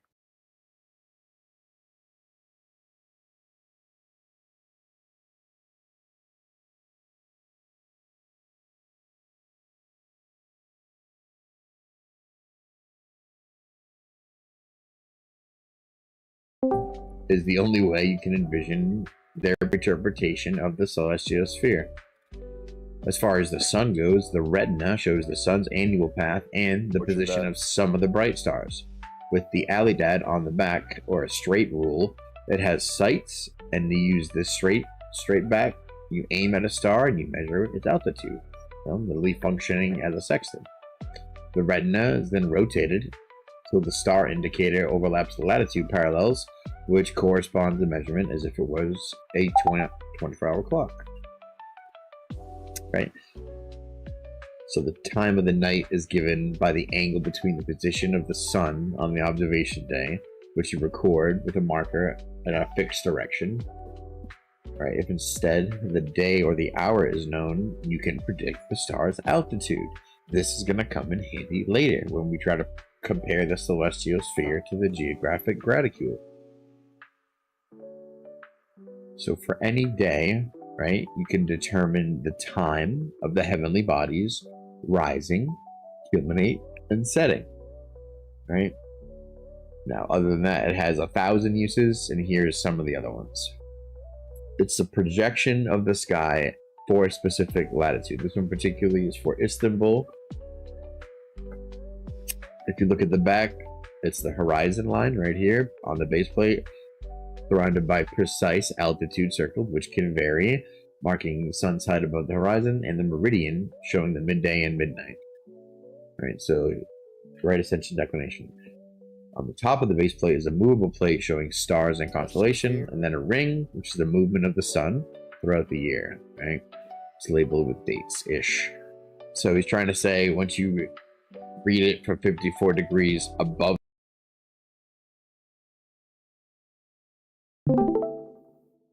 circle on the back, right? Then you find it and you mark the date around the outside of the circle, which is etched on the ring that represents the sun's path. And then you rotate the plate until the date aligns with the mark. And then if you take a piece of string from the center of the astrolabe through the aligned points, you can read the time from the rim. So the line functions like a hand of a clock. And right now it's 4 minutes past 2 in the afternoon, right? So that's how that works for that function. Super cool, super interesting. Boom, astrolabe. So all the ancients knew of the celestial sphere, knew how to project it, knew how to represent it on a flat device. And all of that got perverted and converted, and now people will think, well, that's just because Earth is a globe, right? No, it's based on the celestial sphere. It always has been. You can even go to the armillary sphere, which is another one we're going to cover. It's essentially the same thing as an astrolabe, but it does it in 3D. Right, so someone took the idea. Now I'm not sure if the accuracy of where this came from is true. What I do know is a lot of these are in like famous paintings and movies. They shove them everywhere for some reason. Like everyone who is everyone had a cool armillary sphere on the desk. It's a weird thing that I saw. Anyway, I'm not sure why that is, or if it's real, or if it's part of the Tartaria thing, but there's an awful lot of them around. So they're mechanical, right? They got rings and circles that represent the celestial bodies, specifically built for a location, just like in the astrolabe. They are depicted in many historical paintings and artworks and held by kings and queens. Weird, right? It's not like a scepter, but always in the background. You should look into it. Someone tell me about it, because I don't know what to make of that. So it's superior to other technology, but I would say equivalent to an astrolabe. So essentially they look like this. This is the super cool one, right? This one just has, if you recognize the same band, this is, the zodiac band that has this basic structure, and then it only has, I think, one reed over here, but it's got half of a thing. I'm not sure why they would need this over an astrolabe. I think it's just because it has a spherical globe in the middle. Another good one looks like this. If you think about it, it's probably how they built the solar system, right? Because they kind of used this one to model it, and they just kind of put armillary spheres together. But then they made it gay because this is, cheating against the three-body problem where everyone's on its own track. But if you look at how it actually works, kind of like this. Models the celestial. Everyone's on its own little sphere, and it rotates around, and you can move it independently. That's all it does. Essentially the astrolabe in 3D. But again, all based on the celestial sphere. This one is ahead of its time in its astro-geodesics, because it already made the Earth the celestial sphere. The terrestrial sphere has been manufactured from the outer sphere. And to sort of tie it all home, we'll go back to the start. If everyone was like the start of geography, the start of how we know it's a globe, the Greeks always knew it was a globe. We're going to touch on a couple of fake Greeks and the father of fake Greeks, but just know that Ptolemy was one of the fake Greeks who was big on putting in place all the infrastructure for sphericity way back in history before it was needed as a good old grand guy. We're also going to mention Eratosthenes and I think someone else, I forget. But we're going to go into his book a little bit. And thanks to Eric for providing it to me. It was better than I ever could have hoped for. Everyone should read it. It is a good read. Here's an intro panel, and here's the same text over here represented. I'm just going to read it out. It's the only book on cartography to survive from the classical period, and simultaneously is one of the most influential scientific works of all time. What do you guys think of that first statement right there? It's the only book that we have, and it's the most influential one. Okay, so this is the primary source for the mainstream narrative moving forward. Yes. Got it. Essentially, yes. And it's like the basis for other fake Greeks to even cite. So other fake Greeks cite this fake Greek. I mean, this real Greek so far. I didn't say it was fake yet. So literally, it's like the reference on how to gather data and draw maps. When we get into this, you guys aren't going to believe this shit. But Ptolemy championed the use of astronomical observation. Wait, what do you mean? So he was the first one to look at the stars to measure the Earth. No way. The father of globularity. And then applied mathematics in determining geographical locations. Wait a second. Did he just invent astro-geodetics? Hold on. Gathered data to draw maps, and championed the use of astronomical observation and applied mathematics in determining geographical locations. Yes. Yep, that's what that is. Okay, so they attributed astro-geodetics to him. He invented it right here, and it's the first page. Haven't even done anything. So, more important, introduced the practice of writing longitude and latitude for every feature drawn on a map so that someone else possessing his wonderful text and father of everything could reproduce Ptolemy's map at any time. What? Hold on a second. Ptolemy was in the ancient times writing about, this is ancient Greece with their fake long lat, and then longitude, as we know, wasn't invented until 1714 with the Board of Longitude and back in 1702. So what is this guy doing with the birth of time and the father of history writing everything in geographic long Latin? WTF, bro. That can't be real. Nope, 100% real. We're going to look right at it. But so into the preface of the geography book, right? Just know that if you want to read it, actually no complete copy exists. It's definitely real, but no one has the complete text. We have good translation of parts of it. That's cool, right? It does have an enormous list of names that other people seem to have cited, and that's cool. But it involved long lat. So I wonder how he did that. I wonder how that worked. I wonder what challenges that posed. I wonder how that's going to connect to what we're talking about. I wonder why it's so abstract, first of all. This is the basis of cartography. The book is called Geographia, right? The basis of geography. Take note, it's not called cosmographia, right? Because they want to make you know that actually the astronomical measurements aren't involved at all, except the guy was the father of inventing those same astronomical observations and putting them into his model to behold the terrestrial and celestial spheres, right? He puts it right in his book, actually, that you must believe that they are the terrestrial and celestial spheres to make sense of his book. So what does he have in here? It is, again, a treatise on cartography, the only book on the subject to have survived. It has topography, some maps, extensive than any other, succinct rules of astronomy and other forms of data gathering. He himself says that he actually didn't do it. He had nothing to do with it. He stole most of it from this guy called Marinus of Tyre, right? So he cites this other guy who may or may not be real, or who may or may not himself cite other fake Greeks. Who knows? I didn't go much further than that. But just know that Ptolemy, the father of all this, is actually saying that mostly he stole it from this guy, and no one knows if he's real or not. Anyway, we're going to go back to our boy Hipparchus, right, who also invented all the things that we needed for longitude, and it had like 17 Nobel Prizes, but all of his work got burned, trust us, bro, or something like that. But he had also reliable astronomical data for a handful of places. So what they're saying here is the only thing that limited their geographical prowess on the terrestrial sphere was their knowledge of the celestial sphere, because they didn't have all these astronomical observations. They said they were limited by their lack of astronomical data. Oh, man. Therefore, you couldn't make a map. You couldn't make a map of the ground because they didn't have astronomical data. I'm going to keep saying that. Like, that seems crazy, but that's how it was done. So why is he writing down longitude and latitude? And most importantly, is it real?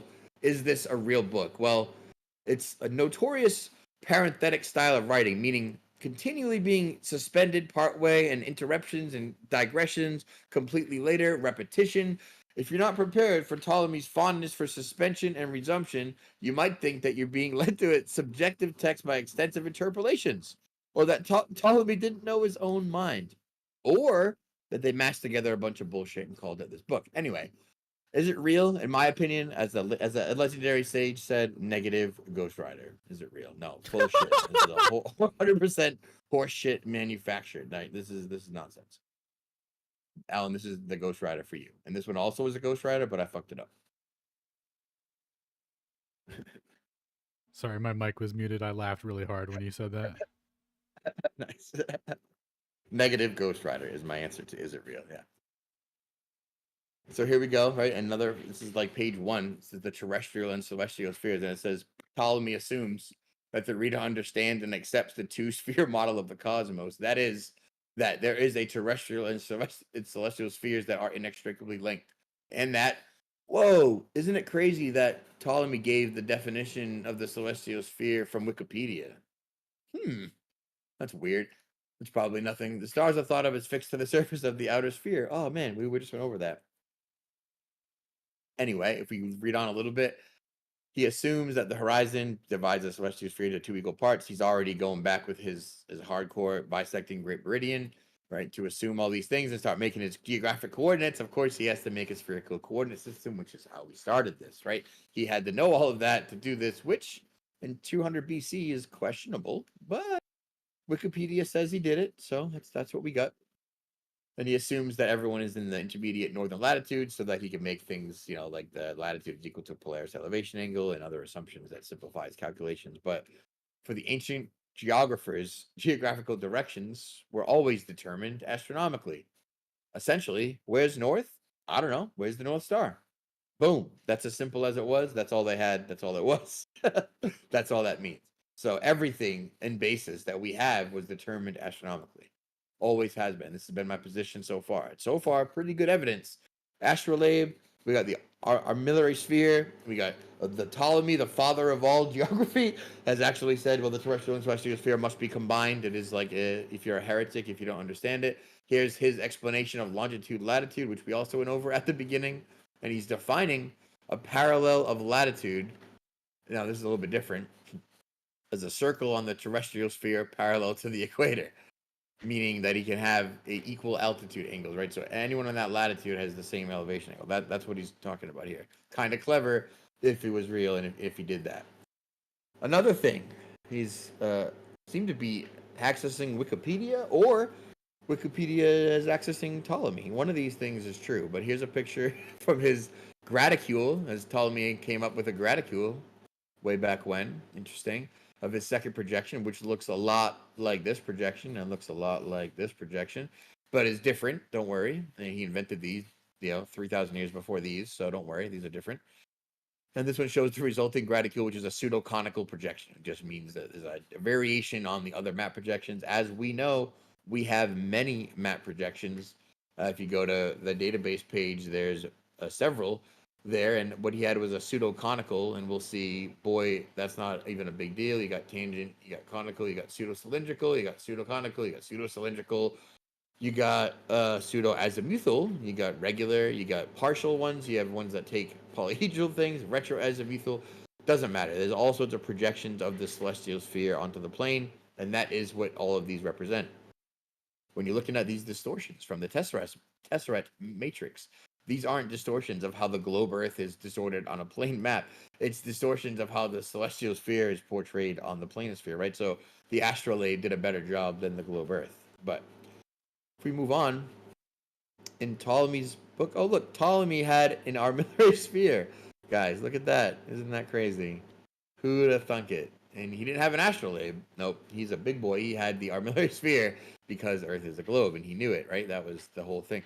I don't know if I buy that, but if we look at his book on what he did have, literal chapters and chapters and chapters and columns and pages of geographic long lat angles measurements. Crazy. Let's look at some. Like, the whole book was this. It's just lists of towns, places, points of interest, and his version of long lat to help the lads in the future who were going to come down with the long lat later. He knew that you'd be able to convert his long lat to our long lat, but I wonder how that would happen, though. I wonder how you would convert his measurement to our measurement. And we're still going, by the way. We're still in, like, this is like the third chapter of straight up GPS long lats. And the book father of geography and the father of the terrestrial and celestial spheres, Ptolemy. So, interesting trick, right? Is how do they use longitude? Well, equal to 5 on the parallel road. So they had a ratio of a great circle, and they used this quaternary measurement to break down measurements. So they knew that 40,000 stadia of latitude to 72,000 stadia of longitude. So they use this, and then you can say to convert it. So they use a ratio of this to do longitude, which, again, this whole thing is fake, but this is the story of how they had longitude before they had longitude, because it was in stadia. If you do the math here, right, you can just say that, oh, well, this is the whole measurement. You can just do the 360 ratio. You can get your conversion factor. You can say, well, stadia measurements are just in degrees, and then degrees equals stadia because I've defined a metric and a straight up equivalence. And then you can all day long convert degrees to long lat to stadia, and it makes no difference. So it's like, wait a second. So someone could have invented a fake metric of stadia, converted modern measurements and coordinates to this fake metric, and mathematically, no one could tell. Is that what I'm saying? 100%. That's what I'm saying, and that's what I'm saying happened. Now, real quick, all of these fake Greeks in their history on Wikipedia are backed up by other fake Greeks, and in particular, a dude called Herodotus, who I actually read about a lot in my college class. I read a bunch. That his style is crazy, right? Myth and legend gets mixed. That is what I remember of reading the so-called histories in classics. Is that it's myth, legend, and history all mixed in one. Who can tell if that was a god or a hit? Like that's the history, right? Homer, the Odyssey, the Iliad, the Battle of the all of these are stowed in myth and legend. But if you this is the father of history. That's his name and title. He wrote in myths and storytelling about gods and legends, but he's the father of history. Just pointing that out because this is the guy that backs up Eratosthenes, Hipparchus, and all the other fake Greeks that we were mentioning. However, I wonder what shape Herodotus thought the Earth was. Just kind of a fun fact. Seems that through all his histories and all the way that he described things on his word of mouth and oratory transcriptions, he always described the Earth with edges and at the end of the world, and considered Earth to be a flat dish with defined edges, and literally inferred that the sun was an east, and if you didn't, that you were a retard. A little quote, but that is what he said, right? Strongly held a flat Earth view. In fact, he made a map, and it looks a lot like this map. It looks a lot like an azimuthal equidistant North Polar projection on everything that he knew. But who's to say?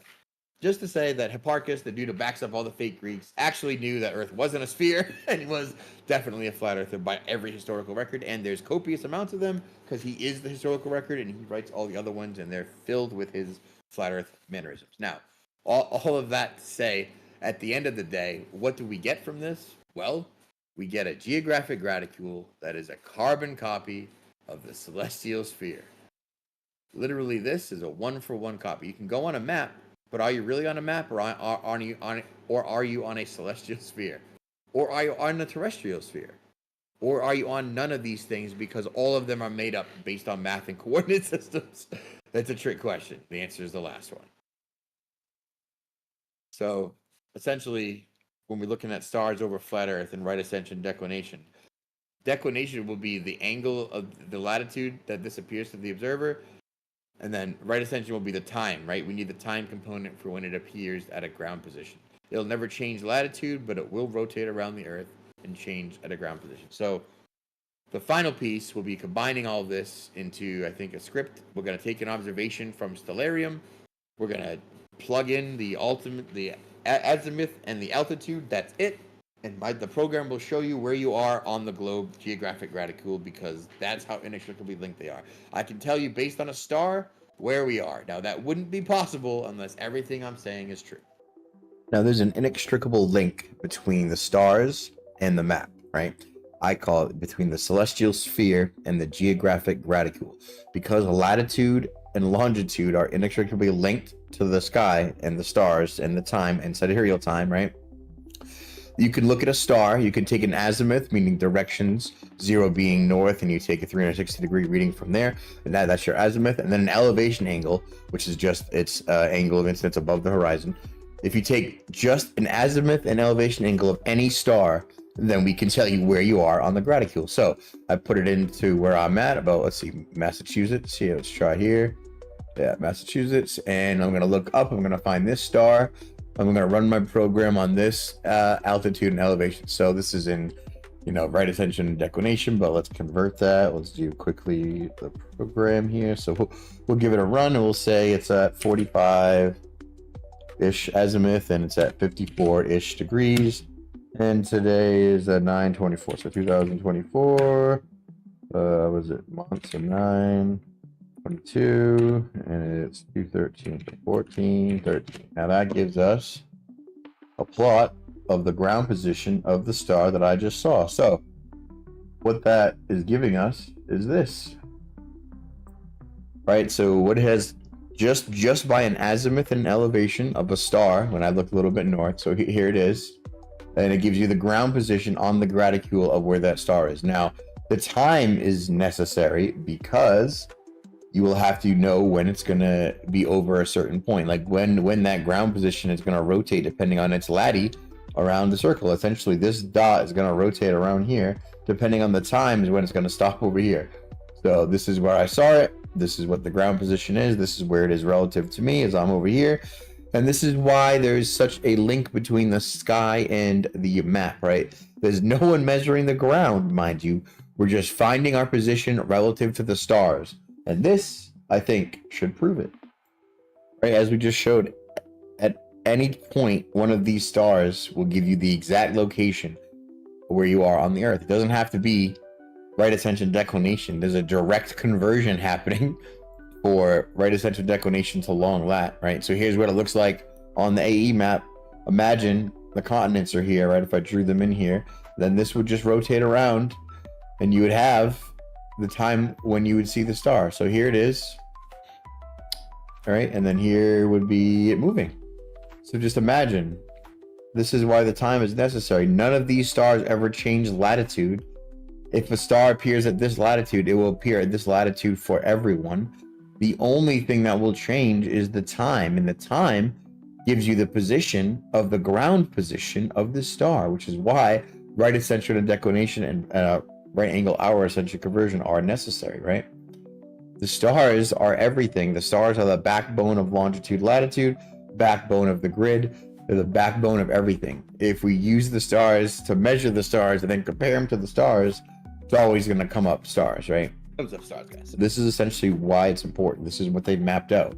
All they've done is look at the sky, take a good map of it, and then they've given us the corresponding points on the ground. Now, because the sky is in a dome shape, we see it in a hemisphere. When you match the ground to it, what shape does that force the ground into? Of course, it would necessitate sphericity. So that's where, in my opinion, all sphericity comes from. Yep, and that's pretty much it. That's the whole thing. Hour and a half, hour and 40 minutes. Not bad. Hey, for that last part, what about the wobbles? Wouldn't the wobbles throw all that off? Yeah, well, in the flat Earth, the stars are the same forever in perpetuity, and we built pyramids to them, and they don't ever change. But in globe Earth, they pretend that's not the case, so I don't know how to handle that. They're equidistant, but not equidistant. They're at different distances, but the same when we calculate, but different when we try to talk about them. Get crazy. Dude, great presentation. Yeah, that was great. A lot of little recorded Fantastic. videos. Thank you for putting that together. Amazing. Also, as I told Alan, halfway through it, I got very distracted, and I built 78% of a different presentation on electricity. So that'll be after whatever. Not next week, but the week after. Can you guys hear me now? Yep. Yes, sir. Oh, much better. So in the main chat, I posted 2 pictures of my astrolabe. It's a little ghetto, but it's still got some detail. You can zoom in and see what it looks like. I hear it printing. Yeah, that's the 3D printer. I'll tell you about that in a sec. Hold on. Also, just underneath that, I posted a gem that I guess you missed, Shane, was that Chaucer wrote a treatise on the astrolabe. for the benefit of either his kid, his grandson, his nephew, somebody downline in his family who was like 10 years old at the time when he wrote it. So it's a complete list of instructions on how to do every single function on the astrolabe. So like Nice. definitely check that out too. Yeah. This is way better than what I found. I did find 3 or 4 of them, but I didn't want to go Nice. through everyone. Like all, it has so many functions. They did like a TED talk on it, and it was like 2 hours, and it was 2 hours packed full of information on every function, and I was just like overwhelmed. Like, okay, I want to do one function. It's impossible to follow if you don't have one in your hands. You know, there's so much detail there. You need to see it. Yeah, and they're kind of like unique and special and weird. So it's like my astrolabe isn't your astrolabe. Well, yeah, when you go to buy them online, I think it's the REITs that they the back panel behind the skyscape that you spin on top, the plates that go underneath that on the front, they sell you a set of them based on your rough latitude. There's going to be one for 20 north, 40 north, 60 north, 65 north, or something like that. Where generally where people accumulate in the northern hemisphere, you can buy a set of plates when you buy the astrolabe, or you can get a southern set, that kind of thing. Nice. Yeah, I mean, the concept I was trying to nail home, and I hope I did, was the comparison between the alt-az local system and the equatorial or celestial system, right? So the astrolabe did that perfectly. It just puts one plate over the other, and they rotate the known celestial sphere over your local horizon, and they use that to predict things. That's why it's dependent on location. I was reading, according to the Wikipedia, the astrolabe became available to Western Europe right around the time of Hildegard. So about 1100, that's when they all got introduced to the astrolabe. So that's really fascinating. And I was just wondering, I should look into it, but I wonder, like the very earliest astrolabe ever that has been recorded, I wonder what the numerals were like. Like you mentioned, Shanji, you mentioned that there were numerals. And I'm assuming that the astrolabe that you were showing us was a more modern one, so it would have like the modern numerals. But I wonder if the very earliest ones might have had Roman numerals. I'm not sure. Yeah, I said time-ish because they vary so much that I couldn't even make a distinction that they were all time or all zodiac. Like there was so much variance in what it was displayed and incremented as. There was like letters, it was Roman numerals, zodiacs was one, straight up pictures. It was weird. So I didn't know what to call it. Like it seems to vary a lot, I guess.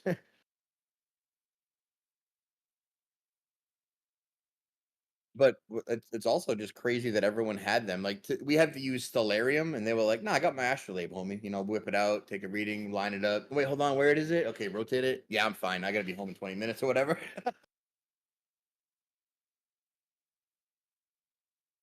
You had a pocket watch. Like, nah, they got astrolabe hanging on the ship or whatever.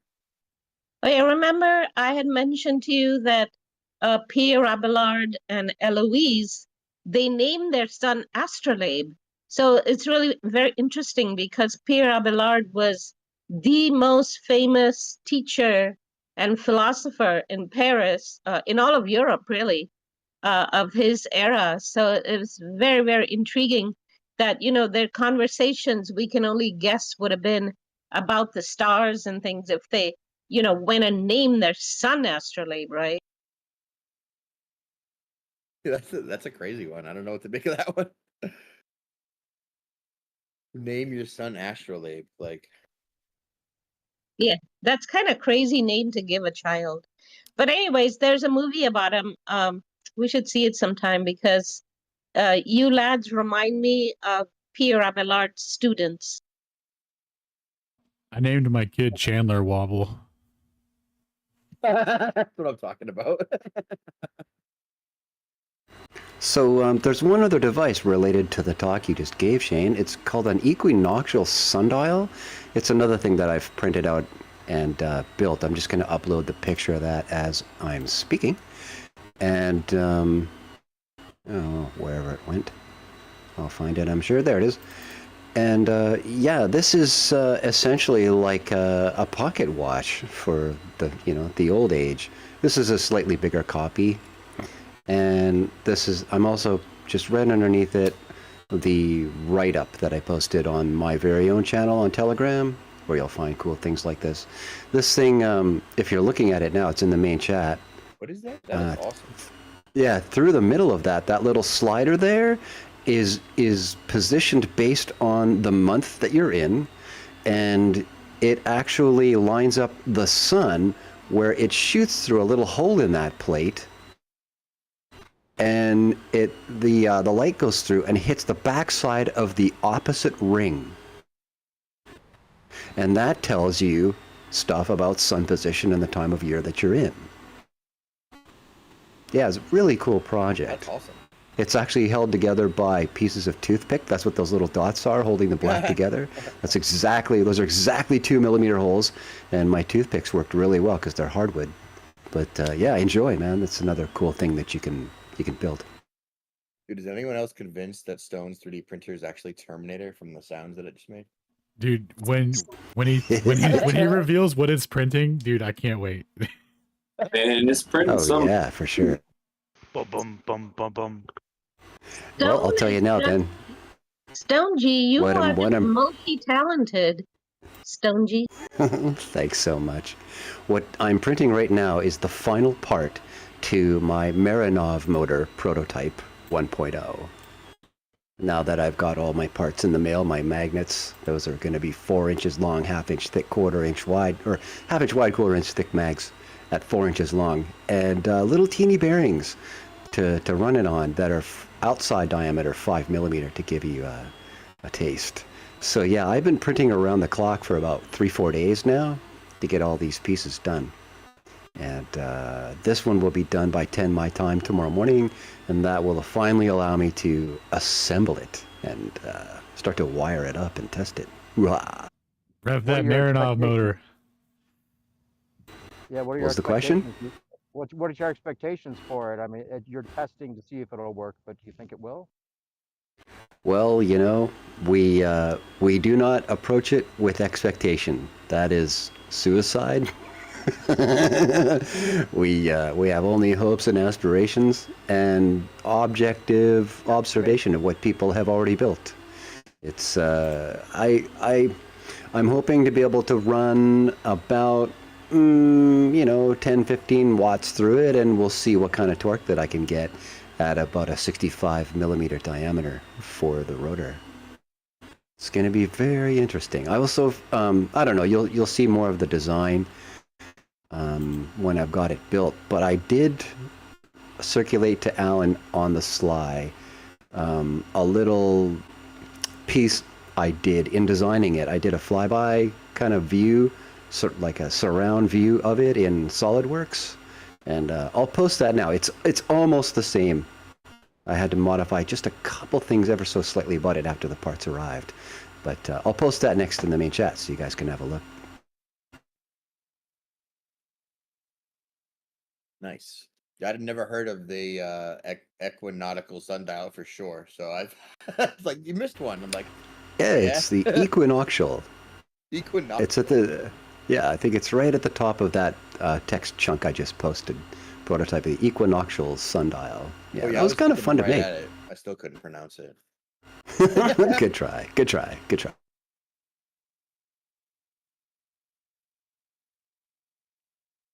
Nice. So that's the terrestrial and celestial spheres. Did anyone else know that the Geographia book is like completely fabricated? No one can keep it straight. It reads like a disjointed mental patient.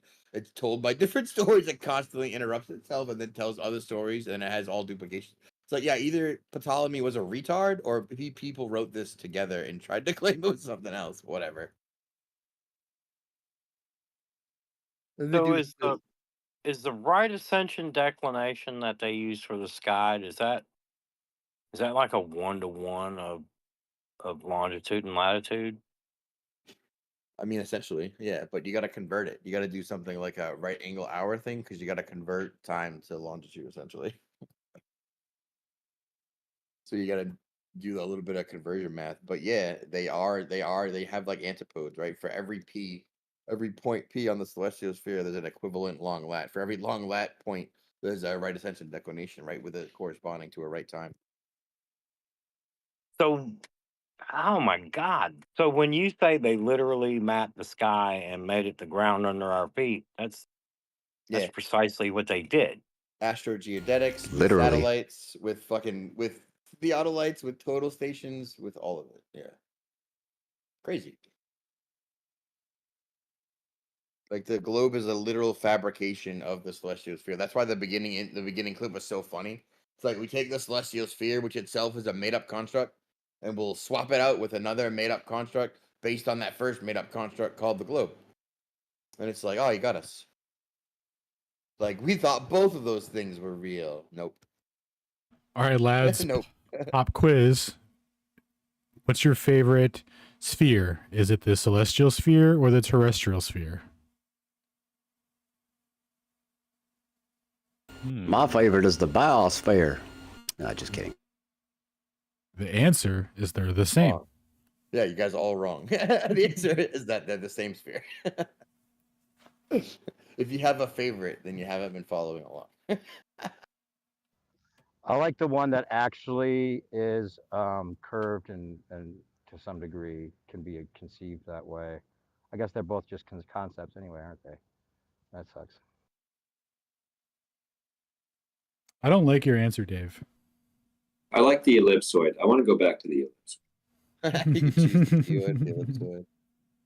Well, as our boy Napalm said right in the beginning when we were talking about the celestial sphere and it being arbitrarily or infinite radius, you can always just say, if you set the celestial sphere to infinite, then the sky, you make the sky use planar geometry and the ground spherical. But if you inverse those, or in reality, you measure angles to the sky, making it a sphere, and you lay a square to the ground because it's planar. So the celestial sphere is like the biggest cop-out. They're like, it's definitely spherical. Well, how big is a sphere? Well, it's infinitely big, right? So like to you, it's effectively flat, but it's definitely a sphere. Hey, there was a question for you in the chat. It says, great presentation, but I have a question. The globe claims the Tropic of Capricorn and Cancer are the same size. This doesn't match or doesn't make sense on a flat Earth, does it? How would you refute this? How does the globe claim that they are the same size when the Tropic of Capricorn should be far larger in circumference? I think you covered that, didn't you? Yeah, the globe isn't actually measuring it. The graticule certainly claims that the both of them are the same, right? And the flat Earth, it would definitely have a bigger outer tropic. However, with the map and the projection of the geographic long lat, it's all the same. So on the geographic graticule, they're the same. That's the answer.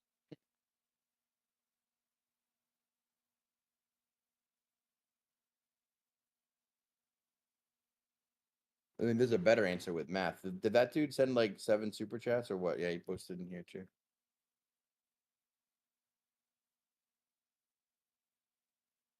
Wanted to know about that Grady.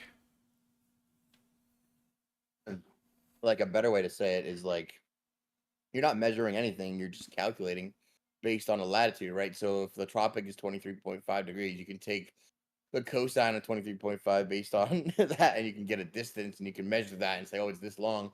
Actually, but you didn't measure anything. You calculated it based on the coordinate system that we started with, right? And you can do that for any latitude and you can never get off your couch. So did you measure anything or did you calculate it based on the sky again?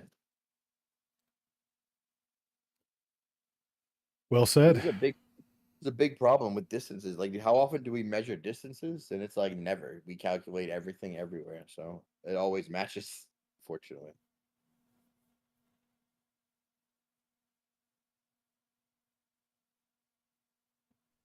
I posted a picture of something called the Yantra Raj, which is the Indian astrolabe. Do you think you posted a picture? She kind of did. No, she posted a link.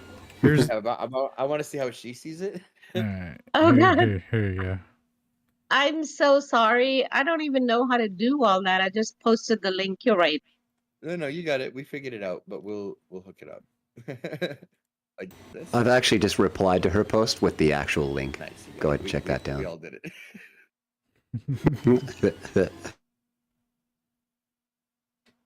You got the message across. The point is, you communicated effectively. We understood what you meant. Well, thank you. I'll just erase my post and we'll leave Stone G's on. Thank you, guys. Nope, leave it. What are we looking at, Liliana? I can't read any of it. That's the top side of an astrolabe. Yeah, so that's the celestial sphere portion on the local portion. But like, what do the markings say? What are those? No. A lot of Sorry, those are names of stars. I'm so sorry. I got so excited when I saw it that I just quickly linked it. I didn't even really look at it. So. Okay, so then in a picture that Alan posted, around the ring going across below the center, those will be month names. And the arms coming out from center and coming out from the center of the arm that finish in points, those will be the names of the stars that are pointing at in the sky that are positioned there when you're rotating the sky.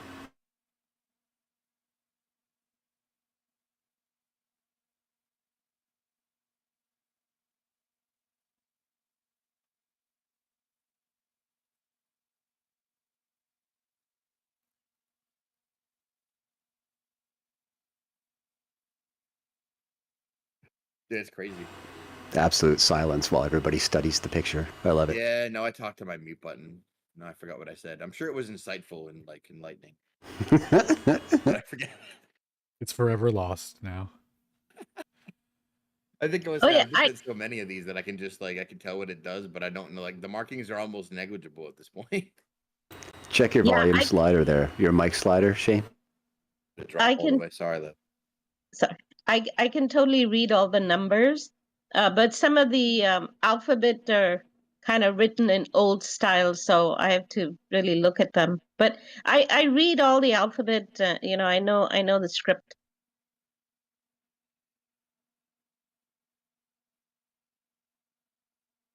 Nice. Scripting generally on the outer rings are either are zodiacal constellation names or the month.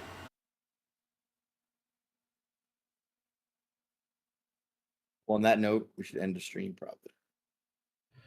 Cool. Well, thanks Rockin'. everyone for listening in. Anyone else? Any final thoughts, questions? Nope. Fantastic presentation, though. Really Yeah, tied the sky to the ground and showed how they did it and which fake Greeks they used to interject their philosophy onto us.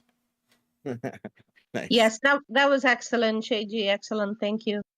Thank you, guys. We'll see you again probably next week for another bang. I think Alan's up next week. Awesome. Much love, everyone. Take care. Peace.